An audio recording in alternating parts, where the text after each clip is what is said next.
क्या ज़रूरत है सबको समझाने का कि तुम्हें जिस चीज़ का शौक़ है वो चीज़ अच्छी है बुरी है, जब तुम्हें पता है कि उससे सिर्फ भला हो रहा है, किसी का बुरा नहीं हो रहा है। उसके बावजूद भी जो लोग यदि शक और सवाल कर रहे हैं ना, तो उनकी बदकिस्मती है। और यदि वो मेरे काम में विघ्न डालेंगे ना, तो अब जो उनका हाल होगा उसमें कोई उनकी रक्षा नहीं कर पाएगा। मेरे काम में या मेरे भक्तों के बीच कोई आता है तो मेरी सबूरी भी ख़त्म हो जाती है। और मैं एक बात अपने सारे बच्चों से कहना चाहता हूँ कि जहाँ किसी के बारे में गंदी बातें हो रही हो, किसी की चुगली हो रही हो, तो उस जगह से हट जाओ। नकारात्मक बातें जहाँ भी हो वहाँ से तुरंत हट जाओ। मेरा आशीर्वाद चाहिए तो इतना तुम्हें करना पड़ेगा, बिना किसी सवाल जवाब के, बिना किसी सफाई दिए ये सब तुम्हें करना होगा। और पिछले कुछ दिनों में ना तुम मुझ पर आश्रित होने लगे, और इस तरह से होने लगे ना कि तुम अब समस्या के समाधान के बारे में बात नहीं करते, सिर्फ समस्या के बारे में सोचते हो, उसके पीछे के कारण के बारे में सोचते हो, और समस्या जितनी होती है उससे कहीं ज़्यादा बढ़ा देते हो तुम। ये गलती तुम्हारी भी है, तुम्हें इसे ठीक करना पड़ेगा। समाधान पर काम करो। समस्या पर काम करोगे तो जैसी अपना मनोस्थिति बना लेते हो ना, उससे भी बुरी बना लोगे। देखो, रास्ता मैं दिखा रहा हूँ, पर यदि तुम उस पर चलोगे नहीं तो फिर कैसे मैं सहायता करूँ? मेरी बात मानोगे नहीं तो कृपा कैसे पाओगे? और एक बात कहूँ, जो लोग हमेशा ताने उलाहने देते रहते हैं, जिन्हें समझ नहीं आता तुम्हारी चीज़ें, तुम्हारी अहमियत, तुम्हारे शौक़, उन लोगों से बात करना कम कर दो। सबूरी रखोगे तो मैं जवाब दूंगा, पर जिस दिन सबूरी टूट जाए ना, उस दिन ओम साई राम कह देना।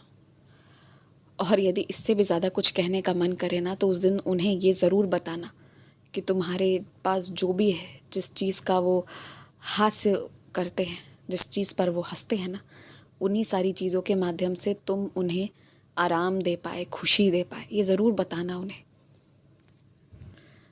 तुम्हें तो पता चल गया है ना, कौन तुम्हें बर्बाद करने की नीयत से आया है, कौन तुमसे छीनने झपटने आया है, और कौन तुम्हें सिर्फ खुश देखने आया है। इन तीनों श्रेणी के लोगों को पहचान गए हो। रिश्ता तोड़ना नहीं है, लेकिन रिश्ता रखना भी नहीं है, जो नुकसान करते हैं। इस बात को ध्यान में रखो। और जितना तुम मुझ में लीन रहोगे ना, उतना हर चीज़ को भूलते चले जाओगे। ज़िंदगी उतनी बुरी नहीं है जितनी तुम्हें नज़र आ रही है, पर तुम्हारे मन ने तुमको काबू कर लिया है। और अब जब मैंने तुम्हें इतनी बार इतनी चीज़ें बता दी, यदि तुम उसका पालन नहीं करोगे तो मुझसे फिर सवाल मत करो कि बाबा अब आगे क्या कैसे। जो मैं बताता हूँ उसके लिए तैयार नहीं होगे तो फिर मैं बताऊँ कैसे।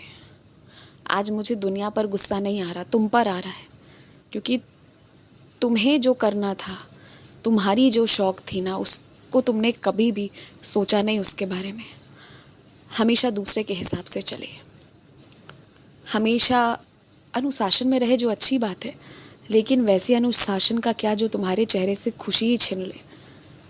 और आज तुमने अपनी जो हाल बनाई है ना, तबीयत ख़राब करी है, दूसरे उसका कारण कम है, तुम खुद उसका कारण बहुत ज़्यादा हो, क्योंकि तुमने जुर्म सहा, तुमने गलत सहा, तुमने गलत बर्दाश्त किया। क्यों किया तुमने? अगर सामने वालों को मैंने मुख दिया है, तुम्हें भी दिया है। बस इतना ही ना कहता हूँ कि अपशब्द मत कहो, पर सच कहने से थोड़ी रोका था तुम्हें।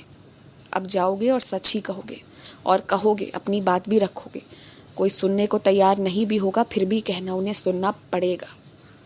तुम खुश रहो और जो मैं कहूँ वो मानो।